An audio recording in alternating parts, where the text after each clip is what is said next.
All right, we're officially live streaming. Give me a few minutes. You might hear some feedback in the very beginning, but it's all good, bro. It's all good. It's all good. So good in the hood. Cubala. Welcome to another episode of Rasa Stamp Podcast. We have Flo here, and we have a very, very special guest today, Saludcita. Fregoso. Saludos. So this man right here, I've had the pleasure to know him for a very, very long time. He's gonna get into the details of what he's done, but recently he was he was an Uber driver, also an EMT in LA County. Now he's a RN in the ICU RN, ER at the peak of the pandemic, right? Jose Fregoso grew up in the suburbs of Pacoima, California, and is a second generation Mexican American of immigrant parents who are now U.S. citizens. Everybody, welcome RN Jose Fregoso. Let him know, man. Thank you. How you been, man? It's a pleasure to be here. You got a long list of people you got to interview, so I lucked out. Yeah, Somebody man. dropped out, and I filled in the spot. And of course, what better day than today? Happy Friday 13, everybody. Simon. A little fashionably late, but he's here. He's here, but he just had a really long ass shift from work. So I really appreciate him coming on, last minute, like I said. But yeah, man, let us know who you are, bro. I mean, I know we known each other for a very long time. So whatever, your words and your knowledge, something I respect. And we've come full circle because the last time we met up, I was on your podcast, which we'll talk more about in a minute. More detail, but yeah, man, let us know who you are. Let us know your credentials, man. Why should we listen to you? Well, so my name is Jose. I'm 34 years old. I've known Flo since middle school, basically. So, like pretty good friends.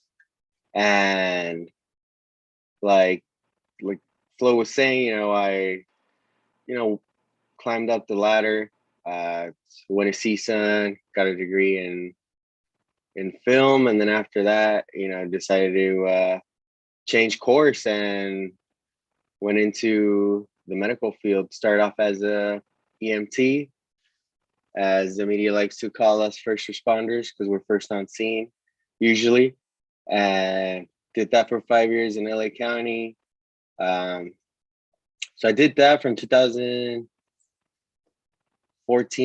all the way to 2019. So right when the pandemic was starting, and then shortly after that, I graduated from nursing school. So I was at one point I was doing EMT nursing school, and then working as a sitter.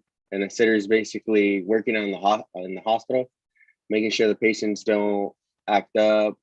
If they're confused, disoriented, you make sure they don't get out of bed and fall or hurt themselves. If they have IVs, make sure they don't take off their IVs. They don't take off their heart monitors that they're connected to.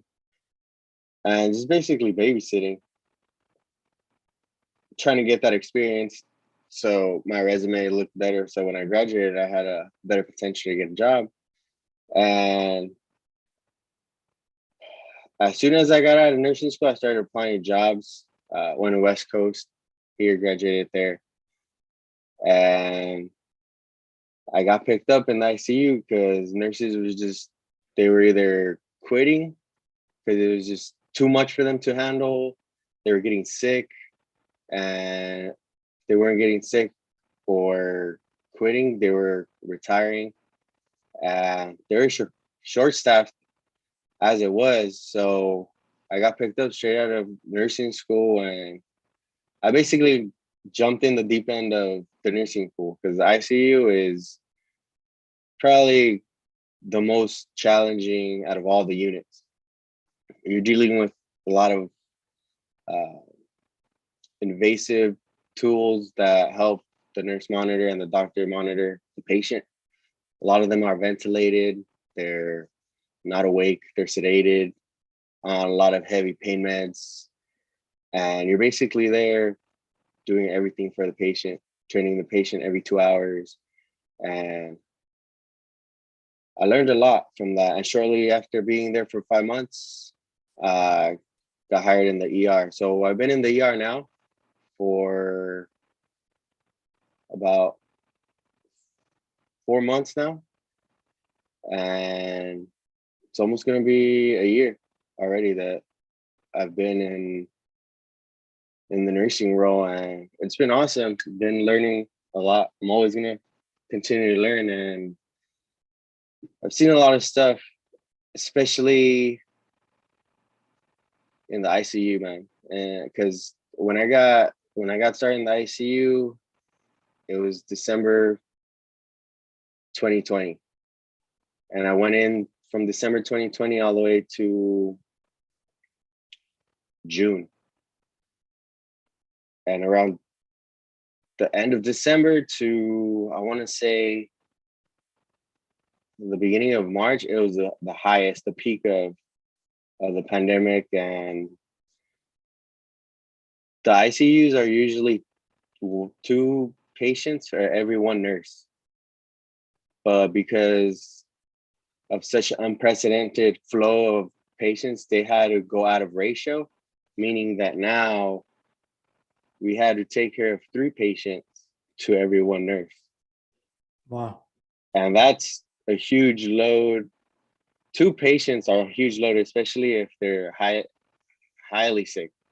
We call it like high acuity patients when they're on multiple drips or medications, they're ventilated. You have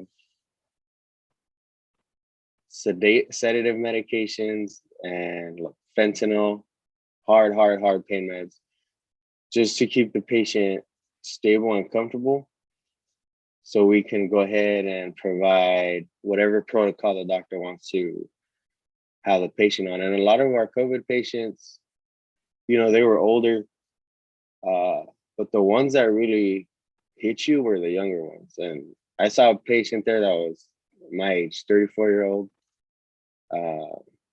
really no prior history of any medical illnesses.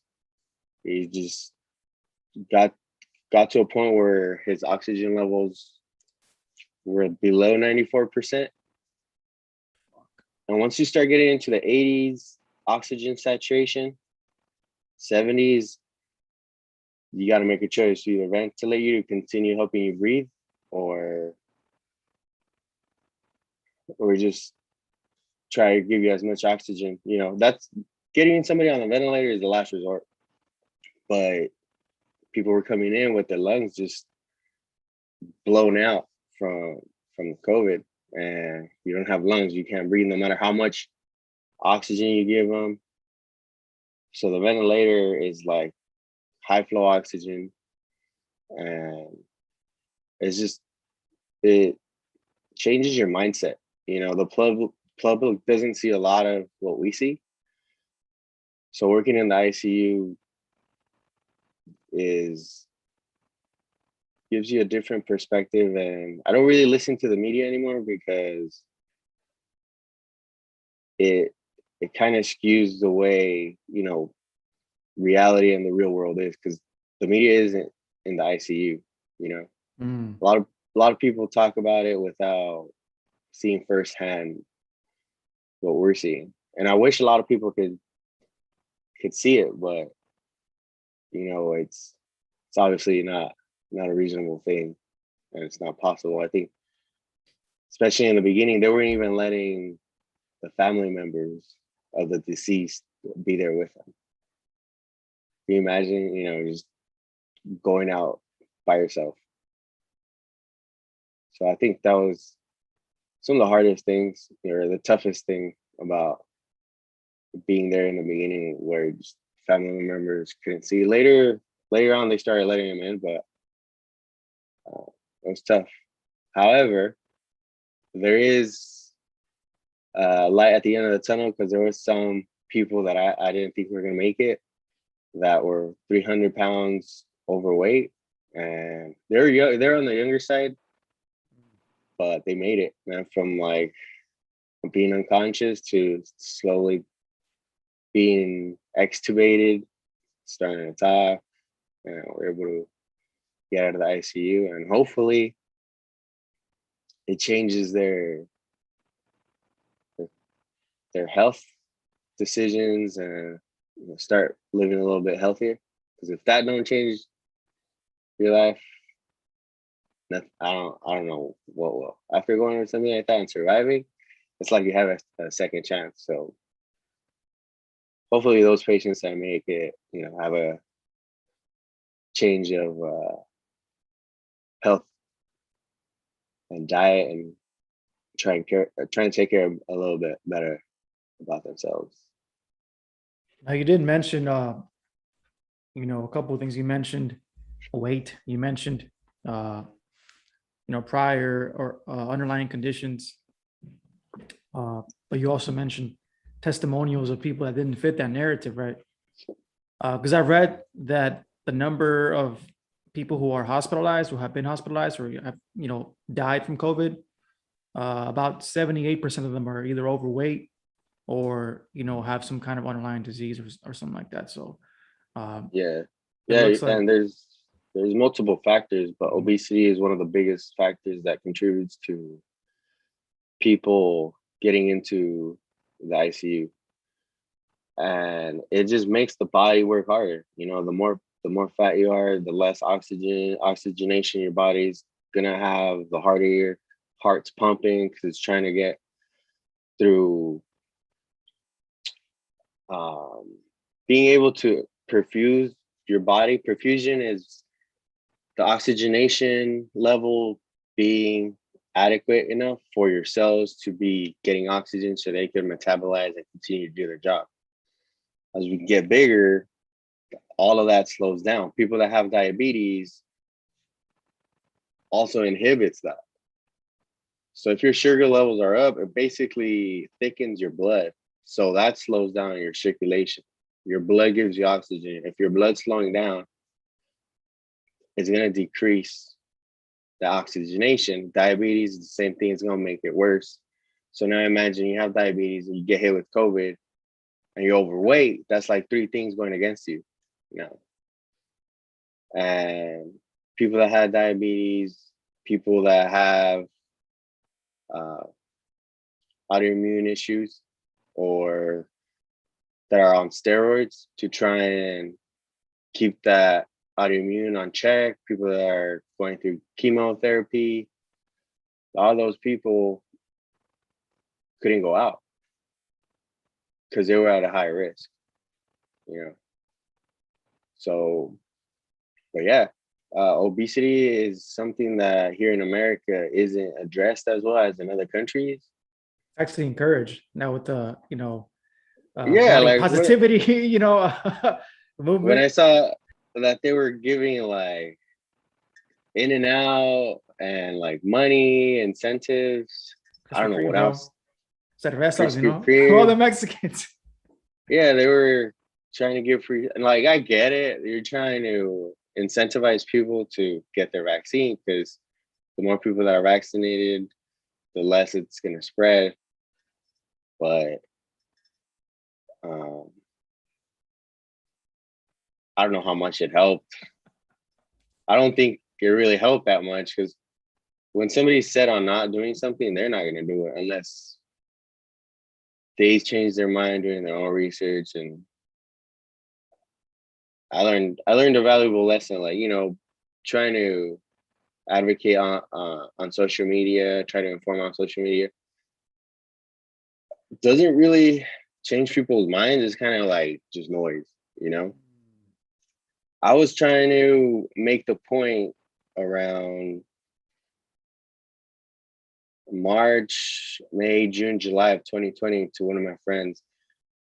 And I was saying, like, we have treatments that are actually working, like remdesivir and convalescent plasma. They were experimenting with those two treatments at that time. And I was trying to tell him, like, yo, this is what we're doing right now. Like, I'm seeing it firsthand that it's working. It wasn't an official FDA approved treatment, but it was approved for emergency use, and it was working. He's like, no, like there's nothing approved yet. Till this day, I still get people saying there's nothing FDA approved for COVID, and it's almost going to be a year that those two things have been FDA approved. The convalescent plasma got approved in August of 2020, and remdesivir got approved October of 2020. Can you go more into what that is, though? Because I mean, I know that probably most of the people don't know what that is. So, like, what is it? What do you mean when you talk about these things? So convalescent plasma is basically blood from people that got COVID and got the antibodies. So it's basically blood that has antibodies of COVID. So you were infusing people with this blood that had antibodies. And then remdesivir is an antiviral. So antibiotics treat bacteria. Antivirals treat viruses. And if you're getting an antibiotic, it's not really going to do much to destroy viruses. So you got to treat it with the right anti-medication. So you get remdesivir, which is an antiviral that attacks the virus. Viruses and bacteria work differently. So a lot of people also, I noticed that, especially like the Latino community, you know, they get medications from their tias and their tias that were left over. And antibiotics is something that you need to take the whole regimen. So if the doctor gives you 12 pills for 2 weeks, you don't stop taking it once you feel better. And a lot of people do that. That just creates, like, if there's a one bacteria left that you didn't kill, that little bacteria can continue to live, multiply, evolve, and then you create super bugs that are now going to be resistant to whatever antibiotic you were taking. So that's why even after you feel better, the nurses and doctors should emphasize that you need to take the whole thing. But a lot of people were taking an antibiotic thinking, oh, it was going to help them. But it just makes it worse because you're killing out, like, bacteria kills good and the bad bacteria. And it fucks up your gut flora. So that just leaves more space open to the virus. Like, so a lot of people, you know, are just misinformed or uneducated on that part. But we're seeing a lot of that. And I've seen a lot of people just being afraid to go to the hospital because they thought they were going to get intubated as soon as they went in. And, you know, I had to educate people like, no, you go in there, they assess you, you don't go, they don't ventilate every person that goes in there. Bro. As soon as you come in, like Resident Evil, bro. So much angle, like, you're intubated. But it was scary, man. I was like, damn, a lot of people didn't go to the hospital because of this shit. You know? Yeah, I remember you told me when it was happening that if you didn't have certain temperature, they would just send you right back, right? Is it not what you said? Not necessarily, but they'll assess you. They'll ask you, you know, have you had fever in the last couple of days? Have you been around anybody? What are your signs and symptoms? And based on that, and this was before there was like a rapid test to check if you had it or not. So they were just going based off signs and symptoms. Now, like, every patient that comes into the ER, automatic COVID swab. So we'll know right off the back, like within 30 minutes to an hour, if they're positive or negative. You know, so it's a way better controlled now. And if they are positive, we put them in a isolation room, which is negative pressure. So all the air that goes into that room gets sucked up and ventilated. That's why it's called a negative pressure. So whatever that patient breathes out is going to go straight out the vents and outside. So it's not going to spread within the room and within the hospital. So it further contains the virus. And then when we go into that room, we gown up, we glove up, and we're on N95 mask, something that the media doesn't talk about, which is strange because, in all honesty, now that I think about how people that are vaccinated are still getting it, people that are not vaccinated are arguing, why am I going to get the vaccine if people that are vaccinated are still getting it? And although that is true, it's also not completely true, because people that are vaccinated are getting it because they're outside, they're no longer wearing a mask. I was going to say that. Yep. And they're being exposed more. And if they do get it, we're not seeing them come in the hospital with severe symptoms. They're not even coming in the hospital. If they do get it, they're just isolating, quarantine. They're getting mild symptoms. People that we're getting now currently, the majority are not vaccinated, or they have prior history of illnesses, or they're overweight. We're getting a little bit younger people, but again, they're not vaccinated. So they're getting more of the viral load, because there's more people vaccinated that aren't being affected. So the virus is lingering out there and attacking the people that have the more vulnerable immunity, which is people that don't have the antibodies yet. So I have a few questions. One, or comments too.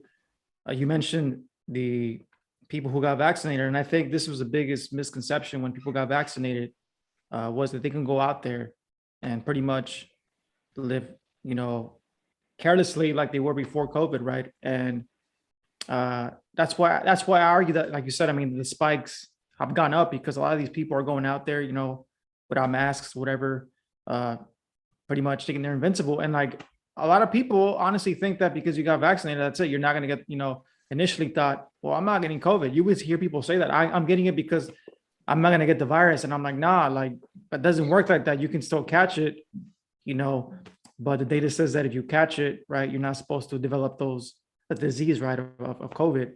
So I agree with you that it's not just the unvaccinated who are spreading it.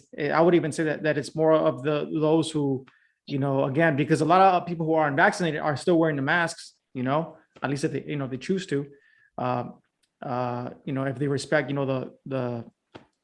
the stores, whatever rules or whatever, obviously there's some people who didn't do that, but for the most part, if you're a responsible person, you were still wearing your masks. But a lot of folks who were vaccinated were like, nah, I'm not going to wear it no more because I don't need to, right? They took down the mandates and they're like, okay, well, that's it. And then that's when you saw the spike going up, right? Yeah. And you also mentioned, what do you call it? Again, the vaccine hesitancy, right? Which we're going to get into next, because there is I call them vaccine Nazis, right? It's a whole kind of worms. And there's also the anti-vaxxers. There's these two spectrums, right? And I myself, in the very beginning, even when COVID popped up, like when it was first happening, I was very skeptical of the whole thing just because of the way it was going down. I mean, things shutting down, like dramatically. And that's why, time and time again, I kept going back to you and I was, what's going on? What are you seeing in the hospital? Is this true? And are these numbers true, and you're reporting back whatever you were seeing. So pretty much you were my news outlet. I mean, I was listening to you. I mean, I figured you're not going to lie to me for, like, what's the point? You know what I mean? You're not getting anything out of it. But in the midst of all that, you see how COVID and the vaccine have been politicized. And that's why you have these two spectrums, right? And I don't know if you noticed this, but right when, because Trump was talking about the vaccine initially, right, when he was president, and talking about possibly releasing it sooner than later, because the argument is, well, it's too early to take this vaccine because it's not FDA approved. It takes 8 years, whatever, to actually approve a vaccine. And even most of the Democrats, right, or just people who were opposed to Trump, are saying, no, I'm not taking this shit. And then literally after he loses the election, you have the same people saying, go get your vaccine. And that's when I was like, whoa, wait a second. Like, what's going on here? I mean, like, you go from one thing to the next, it doesn't make any sense. And that's why I've been skeptical of the whole thing myself. I'm not going to lie. I'm not going to, deny and say that I haven't. I listened to the conspiracy theories, myself. And I've been very skeptical of it. Right. And I know you've kind of brought it up in the very beginning, obviously you took it yourself, But what do you say to that? I mean, what do you say to both of these people, right, on these both spectrums, who are like, no, you need to take it, otherwise you're a fucking asshole, or no, homie, don't take it because you're gonna grow an extra head or you're gonna die in 6 months, because that's what some of the people are saying. And some of these, and it's both of these people are giving you, are using fear. They're fear mongering, right? They're pushing on your emotions for you to make a decision. And to me, that's not okay, because people are not making informed decisions. And my issue too is that if you talk about it and it's not what somebody agrees to, usually it's if you're talking about the vaccine in a negative way, you're gonna get blocked on social media, and that to me also makes me skeptical. It's like, why are you blocking this information? So I mean, what are your thoughts on that, man? I mean, because you obviously are a free thinker. I mean, you're not somebody who's getting paid. You don't have political connections to the vaccine. So what are your thoughts on this, bro? What the fuck you want?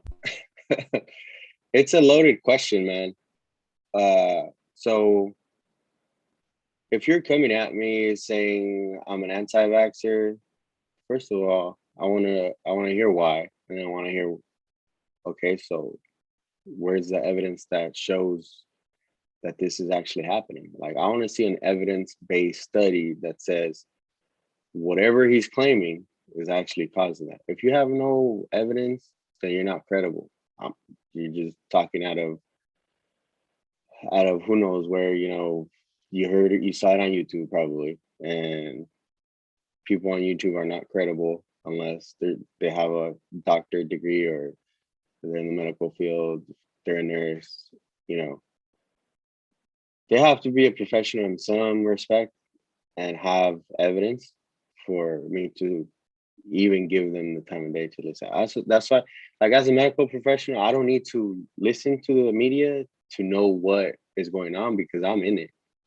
I'm gonna stop you there just for a second. I have seen doctors, doctors who say that this vaccine is going to kill you.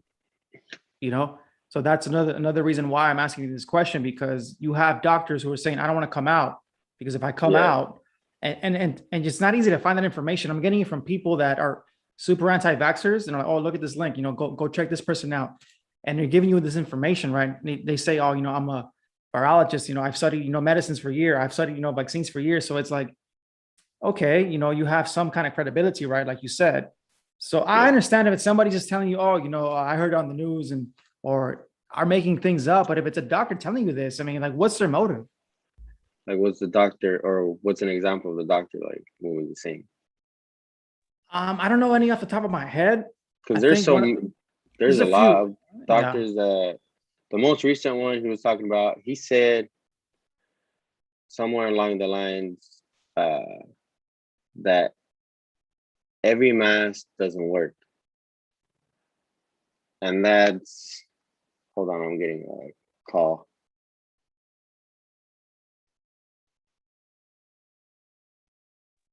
Sorry, I got an incoming call.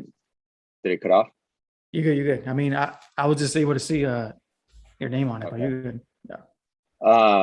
So the most recent video that I saw that went viral was epidemiologist, I believe. They were saying that the study says that every mask isn't effective, and he doesn't understand why the CDC continues to lie, something along those lines. And that's not entirely true, because masks are effective. So two things could be true at the same time. Number one, no mask is 100% proof. The highest degree of mask will give you 95% or better proof against inhaling the virus, but nothing is 100%. No vaccine is 100%. So I don't know what people's expectations are, and I think people's expectations is that once you get the vaccine, you're 100% immune. That's it, game over. You're Superman or Wonder Woman, right? Yeah, we eradicated fucking the virus. We don't have to worry about it anymore. And although that is kind of true, it's not 100% true. There's still a chance, and that's why we're seeing, but it's rare. You're better off, you have a high risk, you have a higher chance, you decrease your multiple factors associated with acquiring the virus, So you are immune, but you're not fucking bullet. You're not like 100% immune from anything. Anything in this world is never going to be 100% proof, at least not in our lifetime, because we don't have the technology to get at the 100% level. You're no longer untouchable, So you can't really have that expectation, but I feel some people are living with that expectation that once I get the vaccine, I'm 100%, like I'm not going to get it. And that's not completely true. N95 is honestly, if we did this whole thing all over again, the worst mask that you could wear is a cloth. The next better mask is a surgical mask, the blue ones.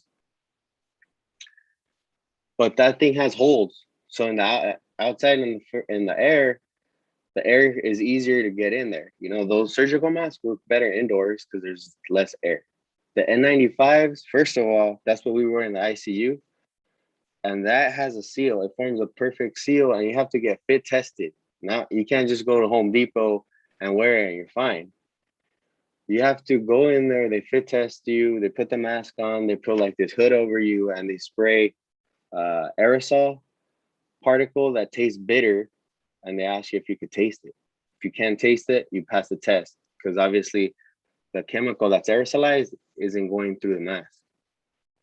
If you taste it, that means you don't have a good seal. So they have to give you a different size. And then once you figure out your size, you just keep wearing that size. And every mask is disposable, meaning it's one use. So once you go in there and you use it, you need to remove it and put it on a new one. Or what I was doing, I was just using one mask the whole shift. But we wore that thing for 12 hours. And if you wear that N95 for more than 4 hours, it starts hurting, the bridge of your nose, because it's tight. I have to wear a piece of tape, or else it gives me a pressure injury on my nose. And at the beginning, I was getting that. So, we figured out better ways to accommodate wearing it 12 hours. You told me that they started making you wear that. Well, I mean, I haven't gone back to work yet, but they have already mentioned that they can have us wear that. But I did wear it once just to go to the store, and I was at Target actually, and it just for 1 hour I was like, man, I can't breathe in this shit. I'm like, what the hell, like, so it works, I guess, It does work. It's the most effective mask against anything. Like, so the way that mask works is two ways. One, it forms a perfect seal. No air can go through it, but you can still breathe through it. You're still getting 100% oxygen, and it's got electrostatic fibers. So even smaller particles that can go through it, when you get at that micron level, less than 0.3, the microns start doing zigzags, and that electrostatic that's within that mass, it gets stuck in the fibers. So it's actually more effective for smaller particles when you get to that micro level. And that mask also, viruses don't fucking fly around by themselves. They don't float independently. They need to be attached to like some sort of water molecule to be able to float. So once they're in contact with water or fluid from within us, like we're speaking, then that's what causes them to float. So they're not independent on themselves in the air. They have to be aerosolized, not a droplet, but smaller than a droplet, because the droplet's too heavy to float. So once it gets aerosolized, then it starts floating in the air. So like when you sneeze, that's a droplet. That's better for the surgical mask to prevent. You could see that. But when you're talking, you can't really see that. That's true. That's where the N95s protect. But people aren't getting the message to wear the N95s. And even if they did, nobody was going to wear those things for more than an hour, dude. We wear them because we're dealing with you have to with the source. And we don't want to bring any of that back. Can you imagine trying to tell people, hey, you have to wear this N95, it's mandatory? Yeah, well, that's what they're gonna do. Yeah, they're gonna do it. Like I said, at my job, that's what they're gonna do. They already said it. that's the other thing that I wanted to say, that the like when you think of the United States, what's the first thing that comes to mind? Freedom. Exactly. So in a country that has freedom, that has autonomy, you can't mandate people to do anything because it goes against the core fiber of this country. So automatically, as soon as you start to mandate something or uh, prohibit something, you're gonna get people to defend their their fiber, what they grew up in. Like that's at the core of any American. You cannot take that away, something that they fought so hard to gain. I don't care what it is. If you take away anything that has freedom of speech, freedom of thought, freedom of expression, freedom of, living freely, you're gonna get backlash. So you can't do a mandate. You have to recommend it. Just make a recommendation. Have the facts be like, this mask is the best it's gonna be. However, it's not the most comfortable mask to wear. If everybody wore that mask, I guarantee you we wouldn't have this much of a spread. But it's not an Mm, easy thing to have. yeah. So that doctor didn't really go into the details of it. He was just kind of like broadly coding over it. Yeah, it's true. Nothing's effective 100%. And I think that's what he was trying to get at. Yeah. Yeah. You know what? And that's a great point again, like you said. I think both of these people who are on these spectrums, I think they manipulate words or they manipulate these numbers, right? And one of the They doctors that I just was they sorry, just suck one at go ahead. communicating. They Yeah, they that's just true. don't know how to communicate effectively. And then that gets misspread as, oh, so then we don't need to wear masks. What's the point? But that's not necessarily the full truth of it. So one of the doctors that I was bringing up was I don't know if you heard of her, Sherry Tenpenny. I know she's anti-vaccine for sure, and she's one of the first ones that I heard that was talking about uh, you know, she wasn't even calling it a vaccine, she was calling it an injection. Because she said that, her justification was that it's because it's too early to call it that. And she was talking about how the what is it, I haven't heard of mRNA? her. Yeah. She was talking about how that is going to, you know, cause blood clots and cause heart attacks, and in a year people are going to start dying, so. And she's a doctor, right? But she's also known for being an anti-vaxxer. I mean, it's not just with COVID, it's just any vaccine. I had never heard of her, until recently. Somebody sent it my way, and when I started listening to that, I was like, damn, is this really true? And a big reason why I think I began to lean towards that is because of the mandates, right? People started pushing, especially specific, people in government.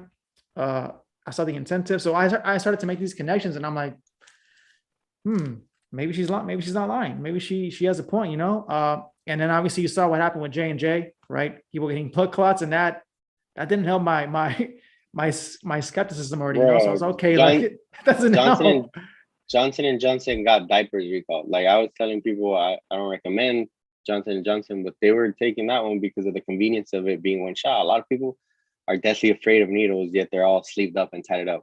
We get so many people that are like sleeved up and they're crying because they want to get a shot or they don't want to get their blood drawn. I'm like, Yeah. and it's just funny for me, But I haven't seen what she has to say about it, so I have to see her studies and Yeah. see where she's coming from. Because I used Please. to be anti-vaccine for the fact, not because of the autism thing, but because of one ingredient of aluminum adjuvants that are in the vaccine that I didn't like because it's aluminum, and I just didn't think that was something that should be in our bodies. But we do have some trace elements of like copper, magnesium, stuff like that. Iron. But it's it's, yeah, I mean our blood's made out of heme, which is iron. So I started just doing more research, and I was like, well, if this was so unhealthy, like first of all, I wouldn't get FDA approved and people would be dying left and right. And it's very rare when somebody Yes. has a interaction from the vaccine, it's either because of medical error or they had an allergic reaction to it. It's not, it's rarely the vaccine affected their body in a way where it like shut down. And if that happens, like it's an overreaction of their autoimmune response, which Yeah, is super rare. And I'd have to see like every case, because every case is going to it's be different. different. I wouldn't take it too far to say, oh, the vaccine is killing people. And the J&J vaccine got recalled because it had, I believe, six deaths. So it got recalled, and now it's back. So people are still taking it. And I mean, I recommend the Pfizer and then Moderna. Those other two mRNA vaccines. The J&J isn't mRNA. It's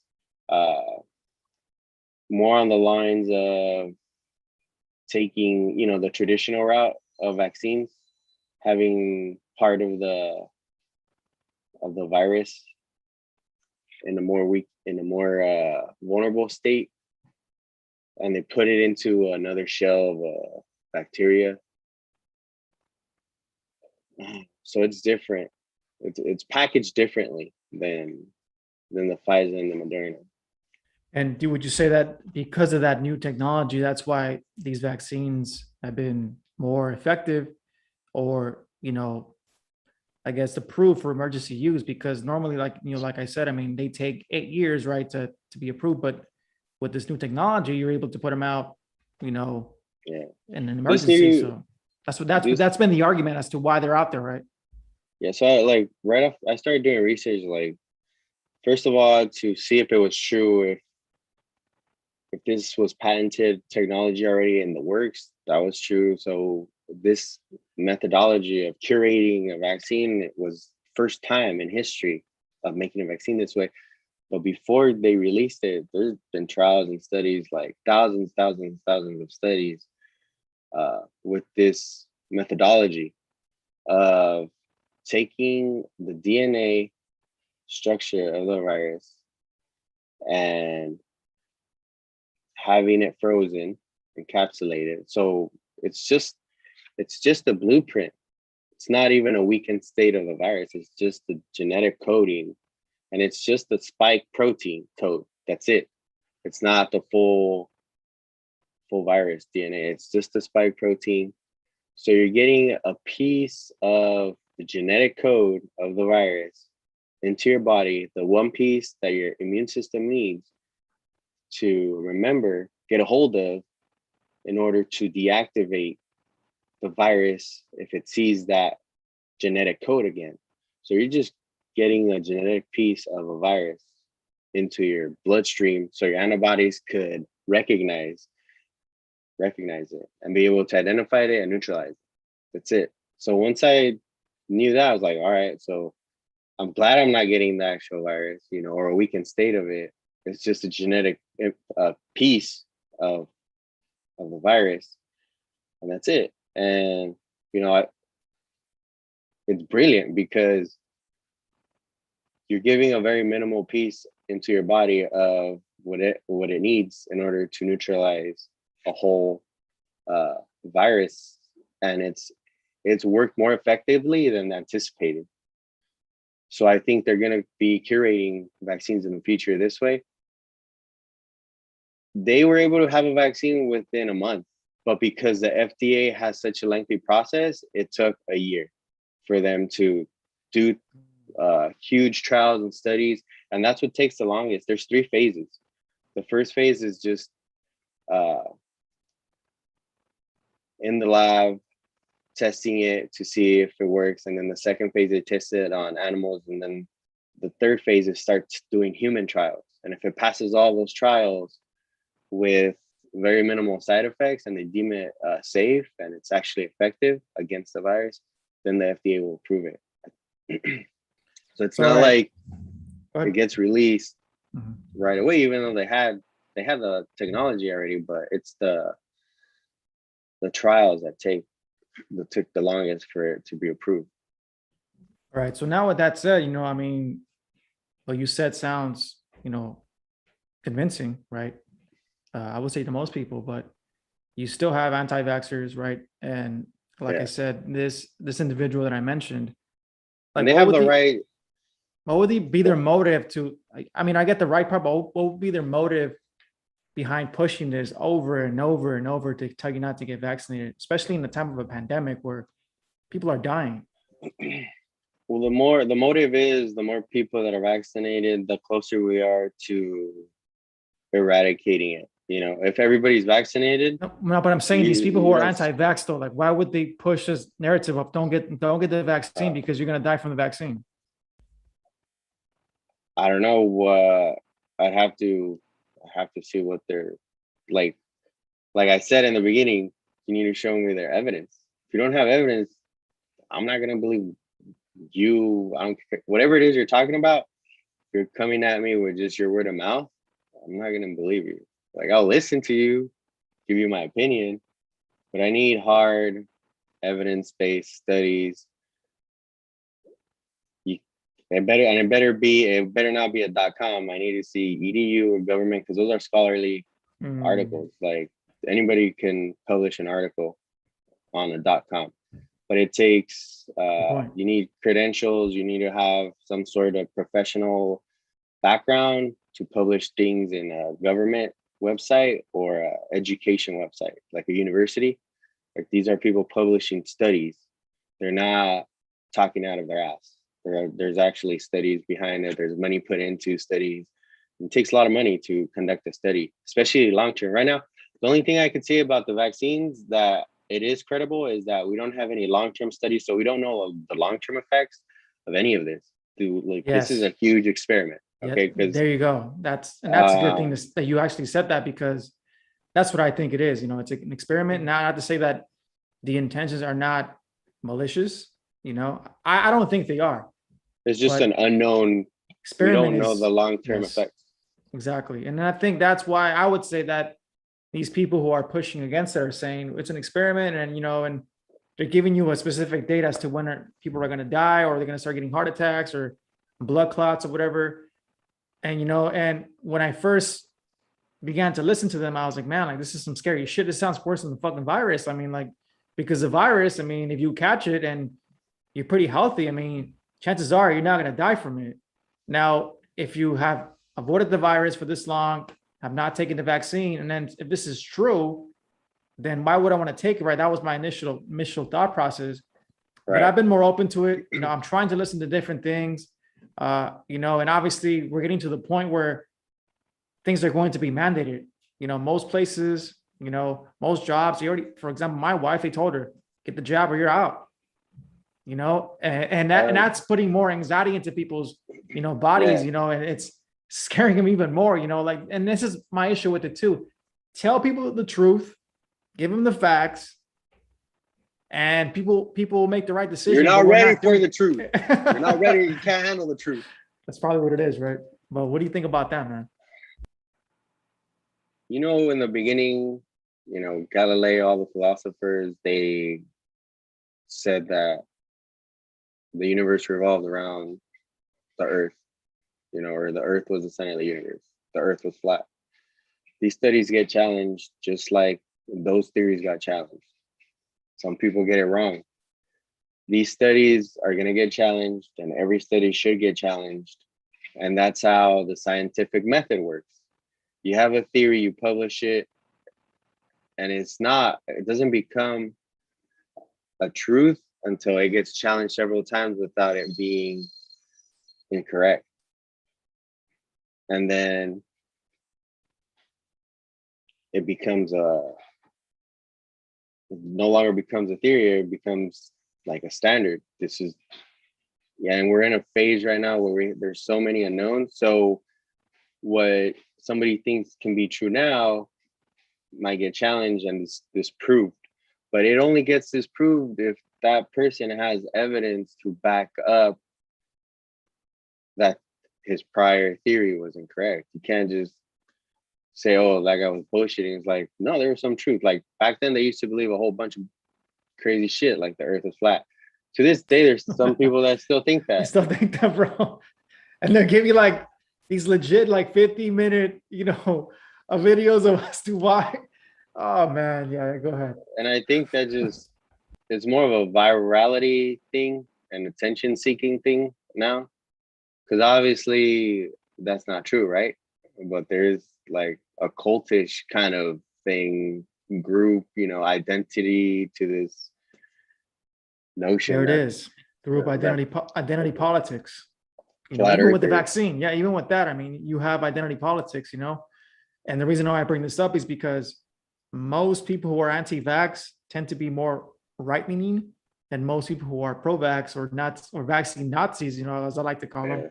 are more left-leaning. So it's become well, you must be the fucking Trumper if you're anti-vax, or you must be on with these fucking weirdos over here, if you're taking the vaccine. So Yeah. it's become a problematic in that sense too.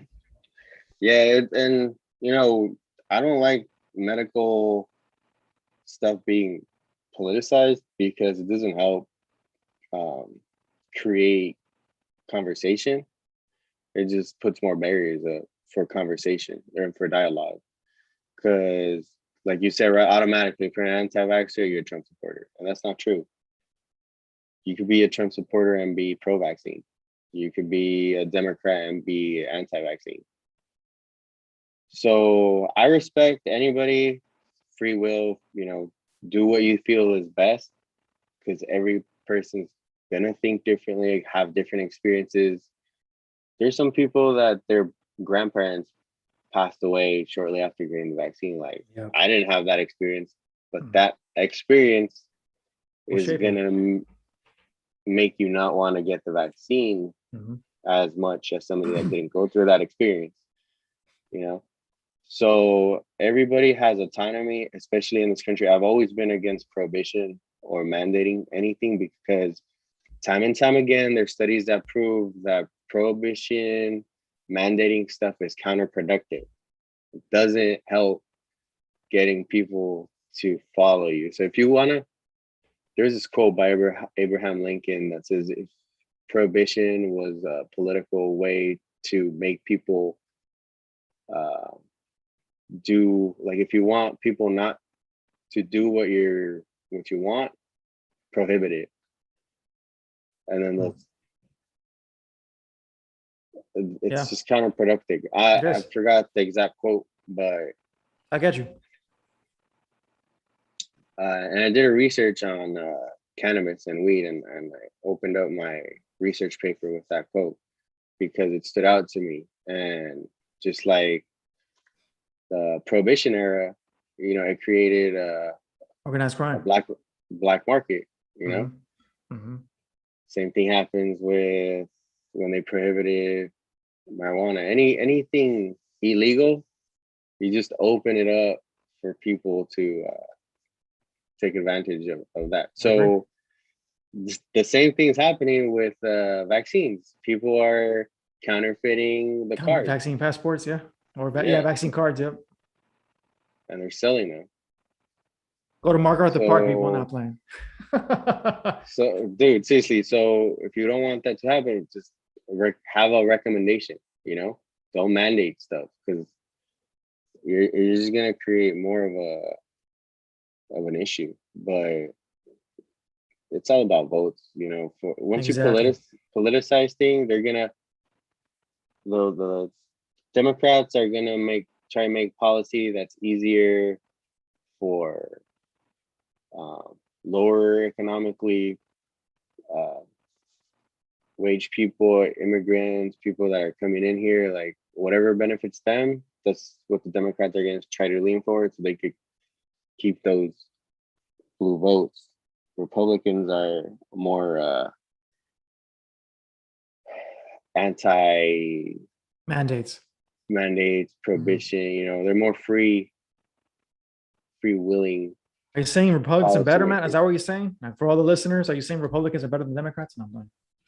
I mean, everybody's just wanting to stay in office. Everybody's just trying to, when it's a game, everybody's just trying to get their side of the vote. I'm against political parties because of that reason. It creates division. It doesn't create a one party that's moving towards the same goals.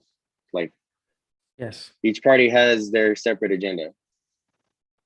Now, would you say that? Go ahead, continue. I was gonna ask one more question about COVID and then gonna move on to something else. So yeah, people that are anti-vaxxer, I'm like, I don't have an issue with it. You don't, it's your body, it's your right.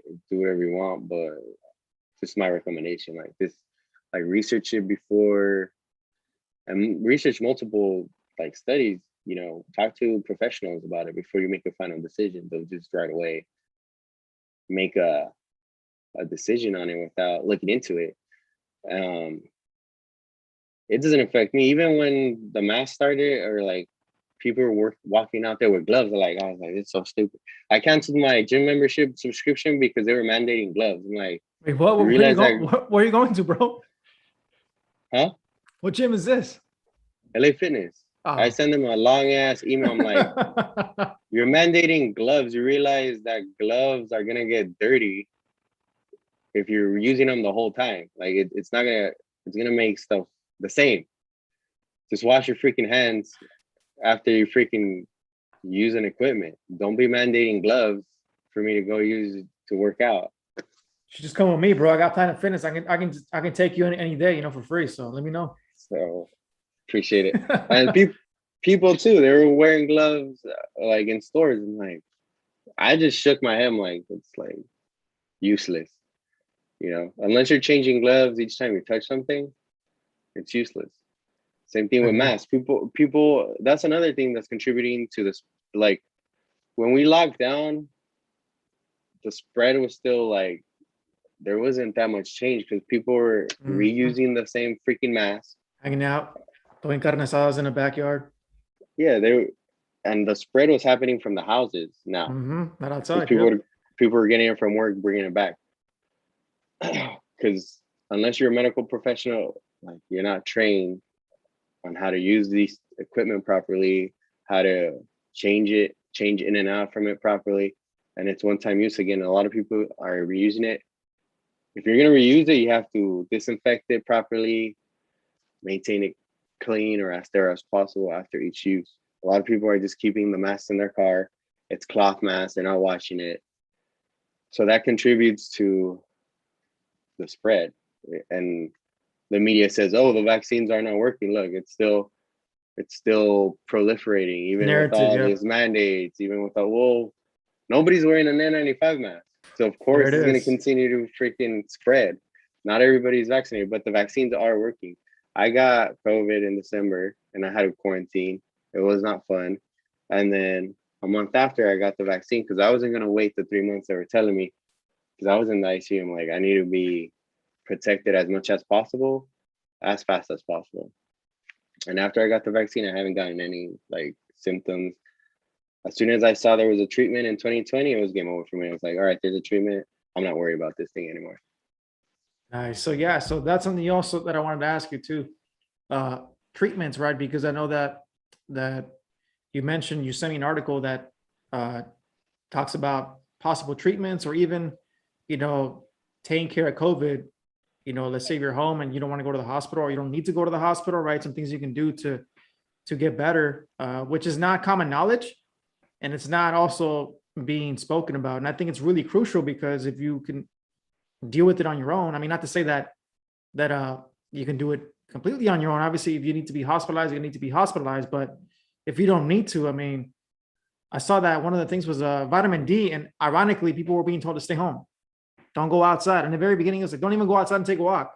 Don't go to the park. You know what I mean? All the parks were closed. I remember taking my daughter, and like, she would point to the park, and I'm like, I can't take you in there, because literally like the columpios were taken off. They had fucking the tape all around the swings and stuff like that, or the slides. And I'm like, what are we gonna do? To have fun. Luckily for me, bro. I mean, I've been careful since the very beginning, but at the same time, I have not stayed at home, like completely stayed at home. I've been safe. I think I've been safe. I mean, I haven't caught anything. So, and mind you, I am, immunocompromised. I have an autoimmune disease, so I guess I would be considered to be high risk, in that sense. But I mean, if I did catch it, I would say that I caught it probably sometime in February, because all of the symptoms that deal with COVID, or are related to COVID, the coughing, the chest pain, I had that in February. I had a really nasty ass cough that would not go away. Literally, bro, all fucking day, just coughing, coughing, and coughing. I got a fever, stuffy nose. Uh, and after a few days, I was done with it, But again, this is before COVID was even, well recognized or whatever. This is back in February 2020. But you want to talk about some of the remedies or stuff like Yeah, that? I'll give you my regimen that I put myself on, and I also recommend people. A lot of friends and family that got it, this is what I would recommend to them, and I was able to help them. Just let me get my charger real quick, 'cause my phone's low on battery. Okay. Sure. He's gonna take a little quick break. So in the meantime, what I did want to say too, just to go with what Jose Fregoso is talking about. He's talking about, the virus, and he's talking about the vaccines, and this has been my take on it the whole entire time. Like I said, if people would just say the truth, we would not have this polarization of this vaccine or this virus.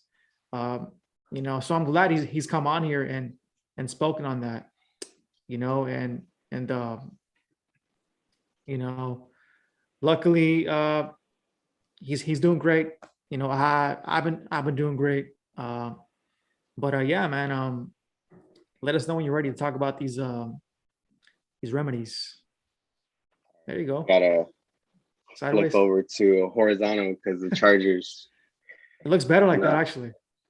All right, for sure. Yeah. I should just start off like that. It's all good. It's all good, bro. Take two. Take two. There you go. All right. Ahead, so just my regimen, as far as staying healthy, involves omega-3. I've been on that for years already, and that just helps with circulation. Again, fundamentals. As an EMT, they teach us the fundamentals is ABC. So you got to keep the airway open. B is for breathing, and then C is circulation. Your airway's closed, you're dead. If you're not breathing, you're dead. So airway, oxygen, fundamental, and COVID attacks that directly, and it also attacks your circulation. So COVID attacks circulation and your airway, right? So we got to increase our airway, breathing, and circulation in order to combat COVID once we get it. But it's always good to try and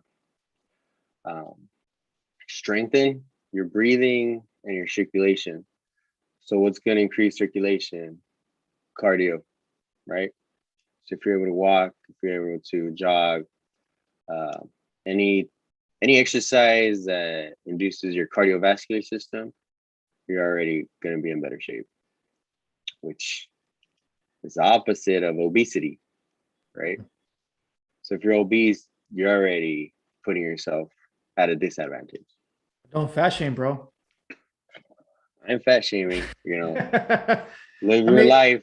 Because I bring this up because somebody there's actually a doctor was talking about, they didn't use the word fat, they used the word somebody who had a high BMI. I'm husky. My BMI is like, I'm actually clinically obese. If Really? you go the BMI, you just divide the height by your weight, which is not completely accurate because it doesn't account muscle mass. That is true too. So it could be a little bit off. Ideal body weight is more accurate. Or if you do they submerge you in water and they do a better fat analysis that way. Okay. It's more accurate. But anyways, so omega-3 is going to help increase your cardiovascular system, and there's studies that say that omega-3 actually does help your cardiovascular system. Okay. So you could get omega through, I use wild Alaskan omega. You could get it at Costco, and it's 1,000 milligrams. It recommends you take 1, but you could also take 2. So I've been taking that for years, and I've seen that it actually helps, my circulation. So that's one thing. Vitamin D if you're not really going outside much, if you're locked up indoors and you're not getting sun, vitamin D is going to help. And it's actually been proven also that it helps the recovery rate. And it just helps you. A lot of people are deficient in vitamin D, B12, and now they're starting to see that they're deficient in magnesium. And all these things increase your immune system. You know, it supports your immune system. So if you're deficient in it, you're already weakening your immune system, and that's your last line of defense. You know, our skin is the first line of defense. After once it's inside our body, our immune system, it's kind of like the goalkeeper. So if it gets past the goalkeeper, then that's when you start getting signs and symptoms of the disease. So vitamin D, zinc is going to help boost your immune system. Don't do more than 50 milligrams of zinc. That's the maximum daily dose. Quercetin helps absorb zinc. You could get all these things on Amazon or at CVS, Walgreens. And B12 and a multi-mineral or a multivitamin. I also take probiotics. That's also going to help with your gut flora, maintain it. If you're a heavy coffee drinker like I am, if you have agruras, how they say it in oh man, I hate that shit. our culture, basically heartburn, or GERD is the medical term for it. Probiotics help reduce that, alleviate that, and it's a more organic way of alleviating it. A lot of people use proton pump inhibitors, which it reduces your body's acidic level, but that has more side effects than the probiotics when it comes to your blood pressure and your heart rate. I was on it and then I got off of it by using the probiotics. And try to drink, I mix up drinking 2 to 3 liters of water, 1 liter water and 1 liter electrolytes. I just get the powder that's, you know, dissolves in the water. Especially when you wake up, your body kind of tends to wake up a little bit dehydrated because you're sleeping like overnight for 7-8 hours. So you're not drinking or eating anything. So when you wake up, first thing you should do is have a glass of water or electrolyte. Even if you haven't been drinking, your body's still going to be slightly dehydrated when you wake up. All right, man. So I think we talked about COVID enough. You know, I think, you know, you brought up both perspectives, you know, and I do want to get more into your personal life. You know, I do see 2 degrees in the back there, you know, so you are, yeah, there you go. 3 degrees. So obviously you're a very smart individual. You're not somebody who's just making shit up. So before you even got into this line of work, do you want to talk about your previous work, or, you know, what did you do before that? I mean, how did you end up in this situation in the first place? You know, because you and I think graduated the same year or a little bit after college, if I'm correct. Yeah, I guess I took the long route to get here. So right after we graduated high school, I went to CSUN. I was there for 5 years, starting in 2005. And at first I was a business major, you know, thought I was going to enjoy that field. Starting Fullerton too, right? I remember that. I got accepted to Fullerton, but my friends said it was too far.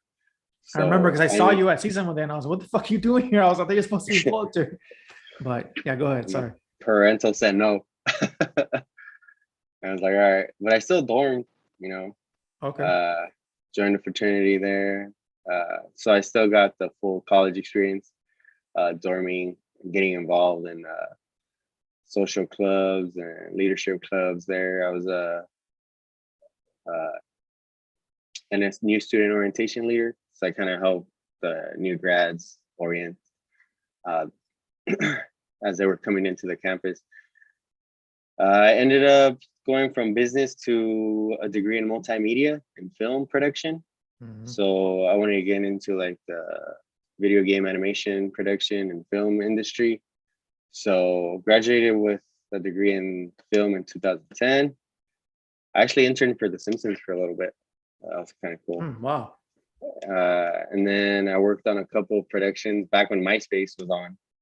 I remember that. So it was called Married on MySpace, which is kind of cool concept. Basically, it was a competition between three couples, and their whole wedding was paid for, but they chose none of their wedding, like their wedding rings, the groom, the wedding dress, the venue. All that was chosen by voters on MySpace. Mm. So I worked on that TV show.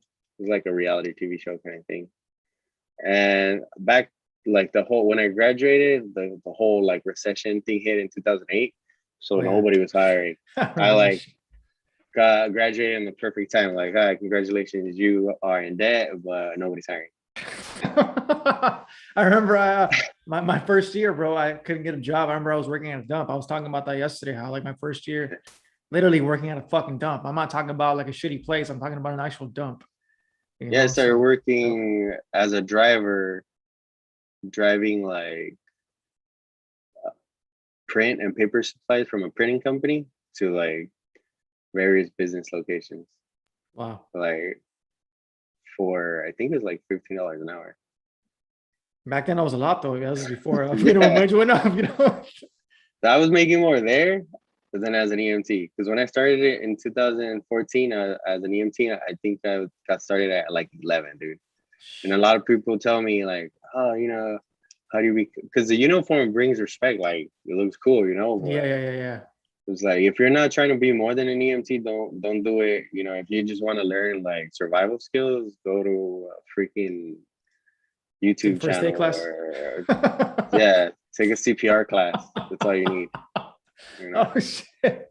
this this this ain't gonna pay the bills unless you're trying to build your resume up or an experience so you can get into like a higher degree program like a doctor, nurse. It's a stepping stone job, but there's some lifers in there, and my respects to them because being an EMT in LA County is not the most coveted, glorified. It's highly glorified, but It it's is. it's Doesn't pay not well. a it's not a career job that can sustain uh, good quality of life. Mm. So I did that for 5 years, but before that, after I quit the driving job, I actually got a job at a charter middle school. I remember that. You were And coaching too, right? For a while. yeah, so Yeah. I started off as a TA and after school, kind of like after school program, just helping kids with their homework, Yeah, math, yeah, English, stuff yeah. like that, Mhm. sports, watching after them. And then I got promoted to like sub and coach. So I did that for 2 years.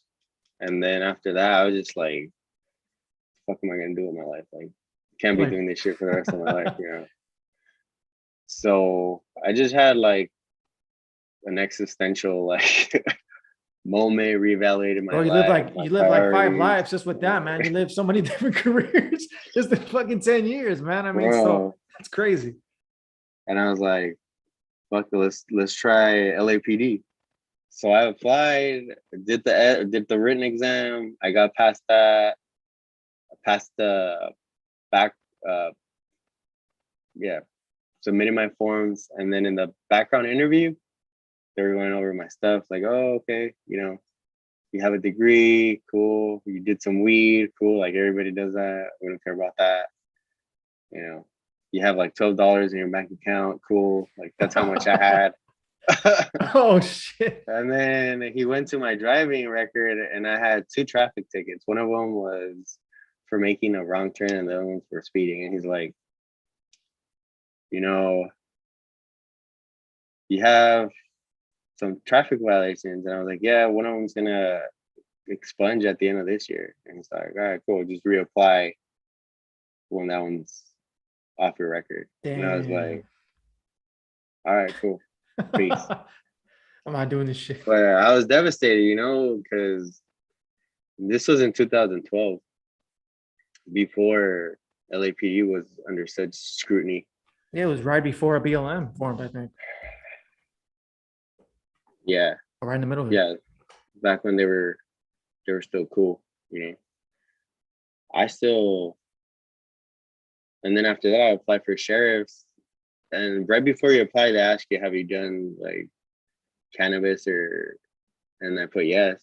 So I didn't even get a, because I was, Second answering chance. truthfully. Yeah. And then I Yep. talked to a sheriff and he's like, you're supposed to lie about all that shit. I'm like, all right, Yeah. cool. Yeah. Yeah. Somebody told me that too. Yep. Yep. But I mean, it wasn't meant to be for me. And after that, I decided to be a firefighter. And that's how I got into EMT line of work, because to be a firefighter, you have to have EMT. So all firefighters are EMTs, but not all firefighters have their paramedic. Paramedics could just start IVs and they could Mm. intubate people on the field. EMTs can't do that. So it's a higher scope of practice. They could also read the EKGs, the heart monitors. EMTs aren't trained for that. Paramedics are, but then that's another one more year of schooling. In order for me to get my EMT, I got it in 3 weeks at UCLA. So it Oh was an wow. accelerated course Okay. over the summer. They offer a 6-month course. There's like different courses, and then a paramedic is like a whole another year. My nursing degree, I did it at West Coast, 3 years. It was an accelerated program because it's a bachelor. It's a bachelor. So I got one bachelor's in 5 years and another bachelor's in 3 years. So it kind of evens out to that 4-year average.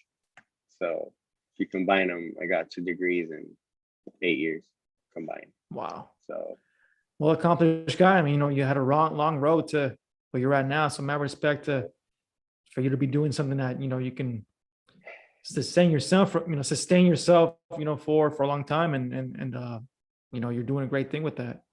Now, on one more thing I wanted to talk about. Like I said, it brings us full circle, right? Last time I think we mhm. actually hung out before the pandemic was when I was on your podcast, the Free Thinking Latinos, right? And I remember listening Yeah, to you and your ex co-host Anthony, right? If you're listening to shout this, out, hit me shout up. out, brother. You're next. You're Me next on next. the podcast. Yeah, hopefully. But yeah, I remember listening to you guys when you first started. You guys were on SoundCloud. I think the first episode was on SoundCloud. Um, Yeah, and that to wasn't working see, out too well, so we figured out the Apple podcast thing. yeah. So to see how far both of you have come, because both of you I think met in nursing school, right? I think if I'm correct. And then he went Yeah, straight into what he's doing now, and it's worked for him, and you too. I was trying to juggle the podcast, nursing school, working, Uber, Lyft. It was too much. I was. It was so I'm. good though, man. I love a challenge though, and I was like, "Fuck it, let's do it." See how it goes. Yeah, I was doing well, but just the my career took priority, and he ended up focusing on journalism. So Yeah, he's doing well, and he proud of is. him too. So Who how did knows? you get started? Maybe How did you get started with that? Like, what was the idea behind that? Like, why did you even want to do it? we actually met in nursing school in speech class, and one of his like I rolled over with my Bernie Sanders shirt. The shirt of him getting Yeah, arrested. arrested by 2 cops when he was Yeah. younger, and he's all like, "Nice shirt." So right off the back, we started getting into politics. He didn't tell me he was conservative, but he just started like asking me like, "So like, you're socialist, communist, or what?" And I was like, no. And I just started telling him, how I got into it because of him. 2016, Remember that he was just bringing a lot WWD, of, right? yeah. What will Bernie Sanders? What will Batman do? Oh, that's what you switched it to. What happened to that Yeah, hat though? I went to a club and I forgot it Good, bro. Good. because they make you take it off, and then at the Oh, end they're like, "Yo, we'll hold it for you." And I take that just, shit off, brother. Like, we don't want that shit. yeah, I forgot about it. The universe didn't want me to keep And that was a moment when you keep stopped the whole. supporting democratic socialists, right? I still have that shirt though. Go ahead. Uh,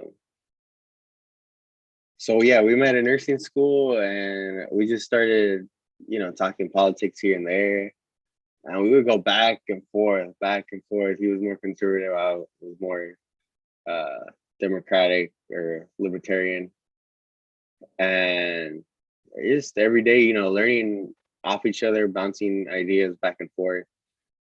And we're like, why don't we start a podcast? Are you down? Because I've always wanted to dabble in it. So started that. I helped, establish the podcast, and we would meet up once a week, bring our ideas. He would bring his ideas that he researched, and we just debate back and forth. And I think a lot of people like the fact that it was two spectrums, like kind of going at it, and we would go at it. I wrote that. I think that was some of the appeal that a lot of people liked, because we would bash on each other, but at the end of the day, we were still like good friends. I still talk to him here and there, but I'm busy. He's pretty busy. So maybe one of these days we could all chill and kick back and not talk politics. But it's probably gonna happen. Dope. That'd be dope. Yeah. I mean, that'd be dope. So, I mean, the Free Thinking Latinos Instagram is still up. I like manage it right now, so I post things that catch my attention that I feel need to be brought to the public's attention here and there, but I don't like dedicating myself 100% to something, that I'm unable to. So at the moment, I'm focusing more on honing my nursing skills and just getting better in the ER right now with the new job. And I would like, the pandemic was just crazy for me. So, as soon as I'm out, I just want to like recover, rest, and refuel so I can be ready. I'm actually have a night shift tonight, Friday the 13th, and it's Friday. We get the most gunshot wounds on Fridays for some reason. People get trigger happy on Fridays. So I'm expecting a shit show tonight because it's Friday the 13th. Man. I always go in with the mindset of hope for the best and expect the worst. And that kind of mentally prepares me every day to handle all of that. And I forgot to mention, like, when I was doing Uber and Lyft, that was like a side job that's always kept me afloat, because it's convenient, to clock in whenever you want and work whenever you want. But I remember this one time I was living paycheck to paycheck, like all my bills hit at once, and I was at the gas station. I ran out of gas, and I had no money, bro. Should hit me up, bro.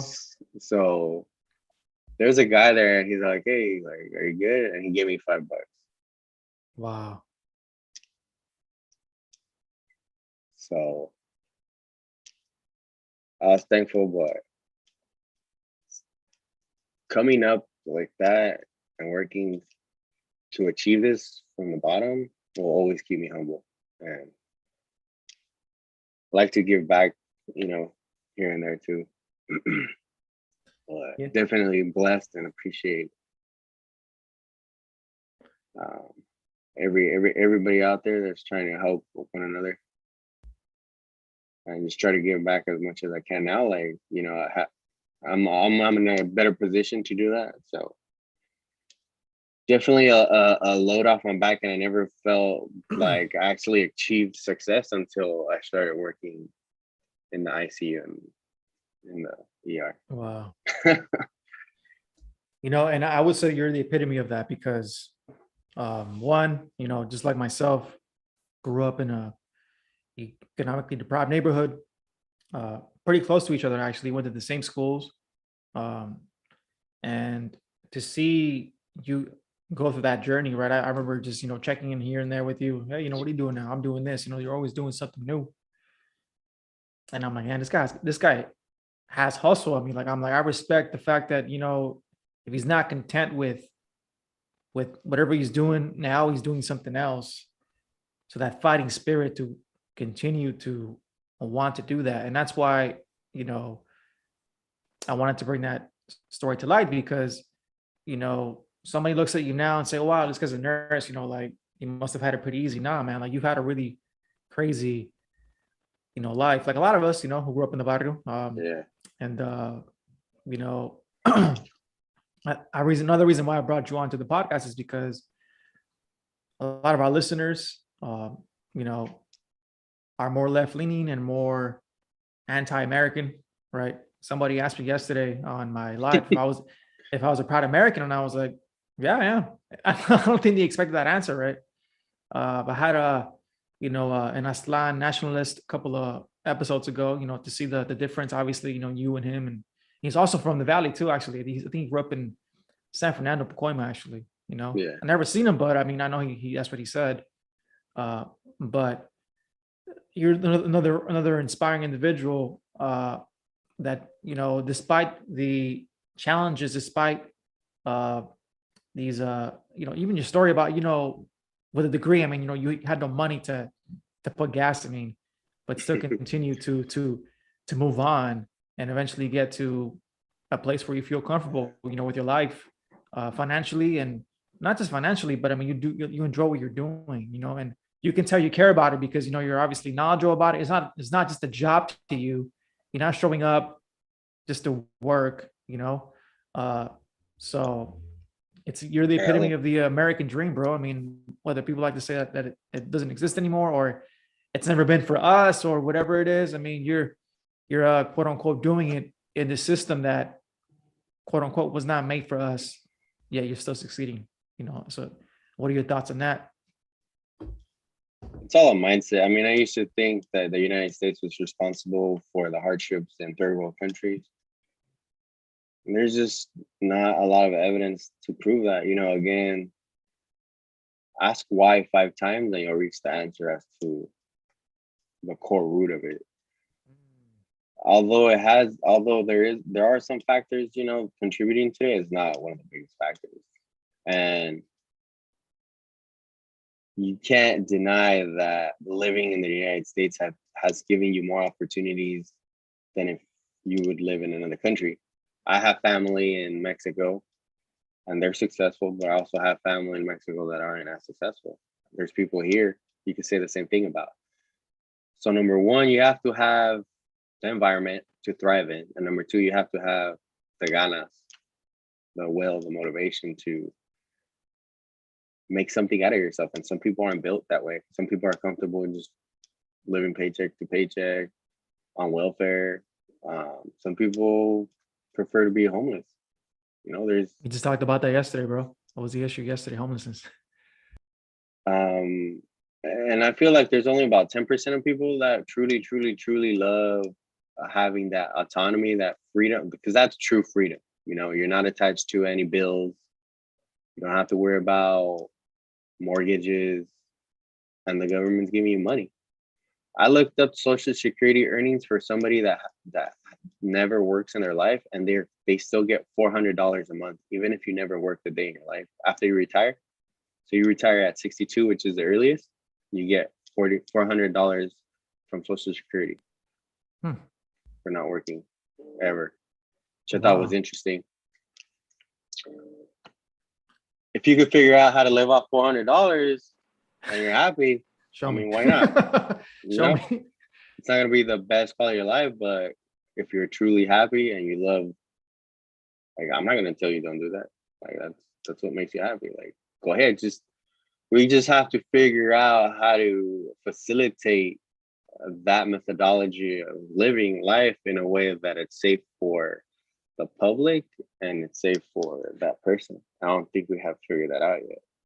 They're just tossing money at the state to try and figure it out, or the government to try and figure it out. And some countries have better models of alleviating it. Some states also, like in Texas, there's hardly any homelessness. Here in Torrance, you could see from LA County to Torrance, there's no homeless tents on the Torrance side. But as soon as you cross over to LA County, it's chock full of tents. And that's policy. If the policy says you're allowed to do that, you're going to do that. If the policy says you can't do that, you're not going to be able to do that.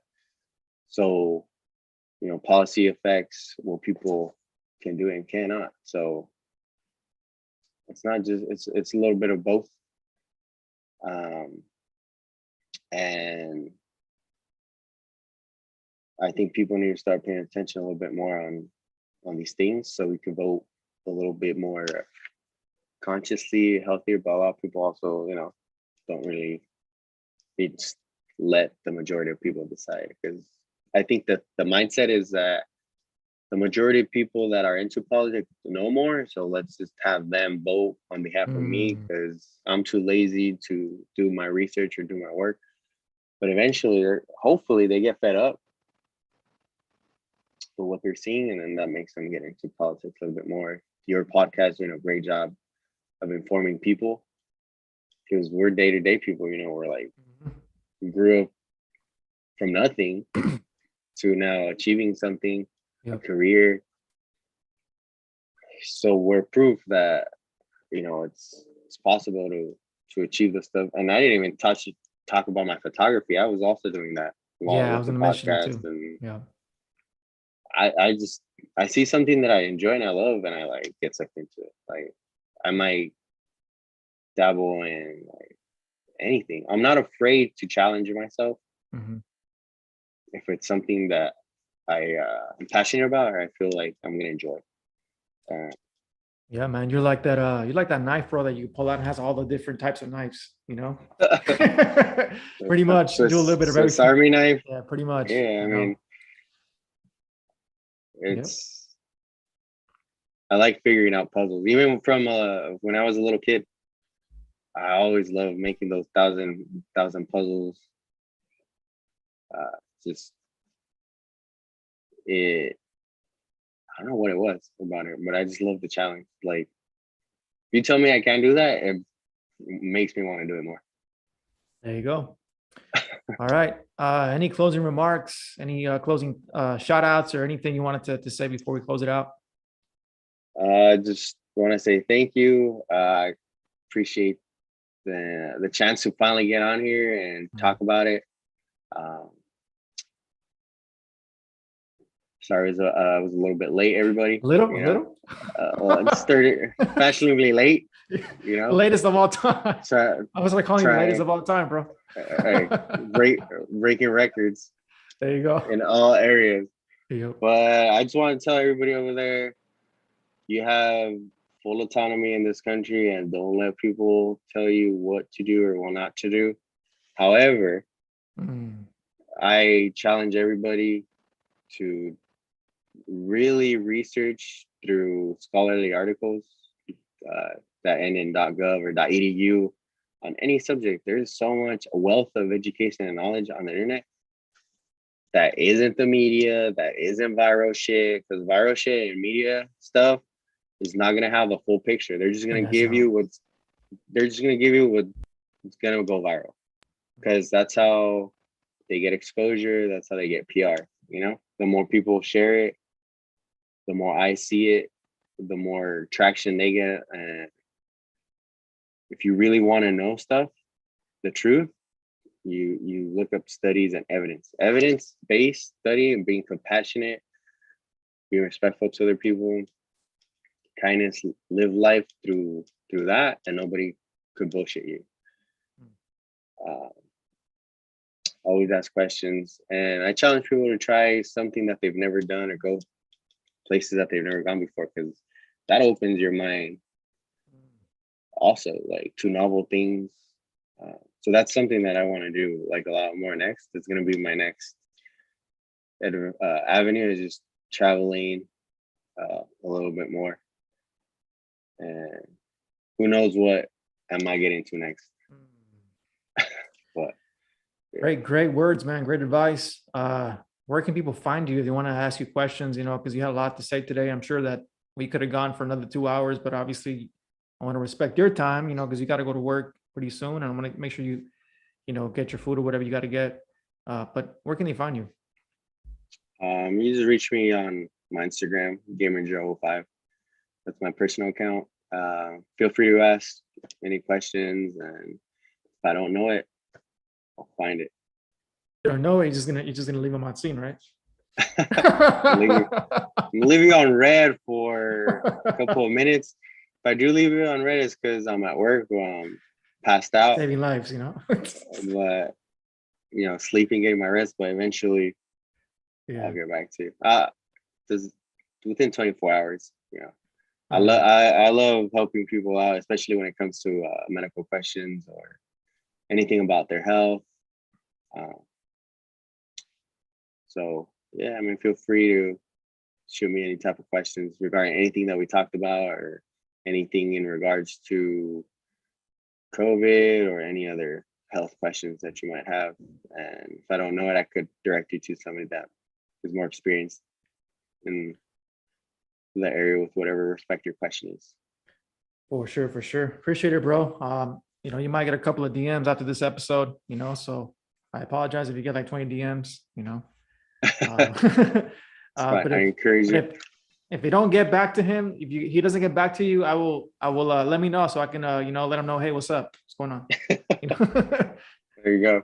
Do you have any final questions? I mean, no, man. I mean, I think we covered pretty much everything on the list. We didn't go in the order I wanted to, but I think it's fine. I mean, we went, like I said, full circle.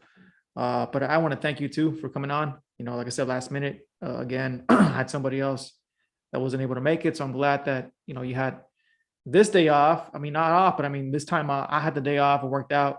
I think it probably was a better episode anyway, to be honest, just because, I mean, during the time that this is happening, and it's helping me out too, man. Cause I mean, like I said, I've been on the fence with the vaccine, and now with all these mandates, I mean, I'm, even if I wasn't now, I mean, I'm going to have to eventually make a decision, when it comes to that.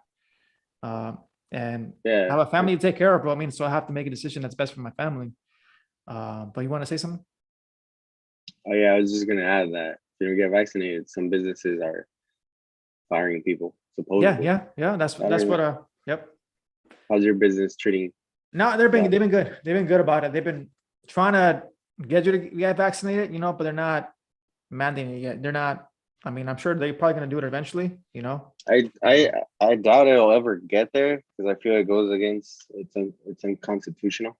Yeah, but some spots are doing it though. They're getting you fired. Like I said, I mean, they already told my wife, if you don't get it by October, we're letting you go.